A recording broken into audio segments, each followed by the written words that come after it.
সেরা মেধাবী।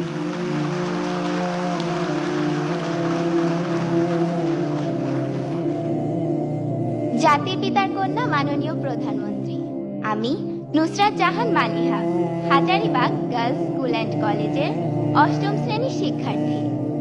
আমার বাবা একজন দিনমজুর।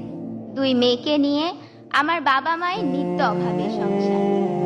আমার নিরক্ষর বাবার কাছে আমি রাজকন্যা। আমার মতো মালিহাদের পিতা যখন বলেন, তোর আর স্কুলে যাওয়ার দরকার নেই, কাল থেকে তোর মায়ের সাথে কাজে যাবি, তখন মনে হয় এটাই যেন আমাদের চিরকালের নিয়তি। কিন্তু মাননীয় প্রধানমন্ত্রী, সেই দুর্ভাগ্যের নিয়তির শিকার আমাকে হতে হয়নি। আপনার শিক্ষা সহায়তার জাদুর পরশে আমার মতো লাখো মালিহা আজ স্কুল, কলেজ, মাদ্রাসায় পড়ে উচ্চ শিক্ষার স্বপ্ন দেখছে। এটা শুধু আপনার জন্যই, তাই আপনার প্রতি আমাদের সীমাহীন কৃতজ্ঞতা। মাননীয় প্রধানমন্ত্রী, বছরের প্রথম দিনে এক সেট নতুন বই হাতে পাওয়ার কি যে আনন্দ তা আমি বলে বোঝাতে পারবো না। নতুন বইয়ের ঘ্রাণ নেওয়ার সুযোগ আপনি আমাদেরকে করে দিয়েছেন। মাননীয় প্রধানমন্ত্রী, সর্বকালের সর্বশ্রেষ্ঠ বাঙালি, স্বাধীনতার মহান স্থপতি, বাংলাদেশের জাতির পিতা বঙ্গবন্ধু শেখ মুজিবুর রহমানকে দেখার সৌভাগ্য আমাদের হয়নি, কিন্তু বেহেশত হতে তিনি নিশ্চয়ই দেখছেন তার সুযোগ্য কন্যার কর্মকাণ্ড। দুঃখী মানুষের মুখে হাসি ফুটিয়ে কিভাবে তিনি সর্বক্ষেত্রে বাংলাদেশকে এগিয়ে নিয়ে যাচ্ছেন।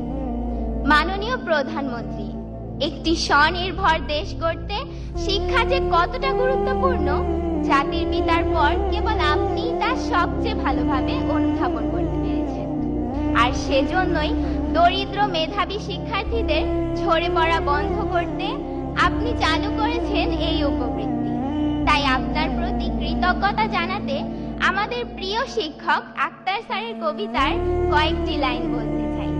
শিক্ষা সবার অধিকার, মানুষ সবার মন্ত্রণা, এই দেশেতে সবচেয়ে ভালো বুঝেছেন শেখ হাসিনা।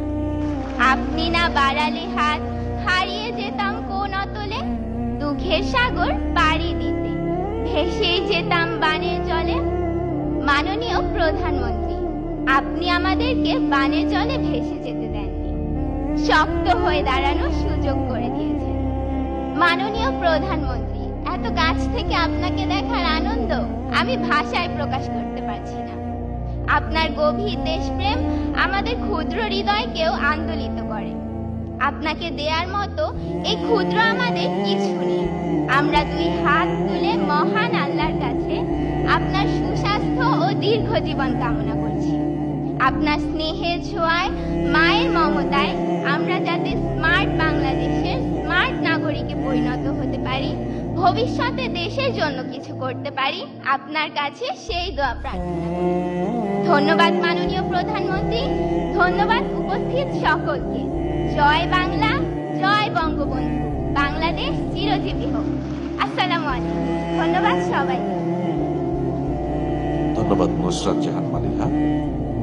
বঙ্গবন্ধু সৃজনশীল মেধা অন্বেষণ 2024-এর সেরা মেধাবী